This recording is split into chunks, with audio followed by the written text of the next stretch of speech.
পৃথিবীতে কেবলমাত্র দুটি নারী আছে যাদের কিনা কাজের কোনো ত্রুটি হয় না।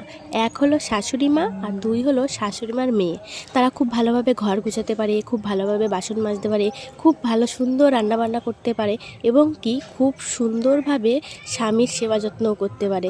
সেটা আর কোনো মেয়েরাই পারে না। এই রকমের ভাবনা চিন্তা সব শাশুড়ি মাদের মনে থাকে। সংসারে সবথেকে যেটা জরুরি সেটা কি জানো? সেটা হলো রান্না বান্না করা। এটাই কিন্তু মেন জরুরি কাজ। এটার জন্যই আমরা এত কষ্ট করে কাজকর্ম করি, শুধু এই পেটটাকে ভরানোর জন্য। তো যাই হোক, আজকে শাশুড়ি মা নিয়ে এসেছে রূপচাঁদা মাছ। অনেক দিন বাদে এই মাছ খেলাম। তো মাছগুলোর পিস কিন্তু বেশ ভালো বড় বড়ই ছিল।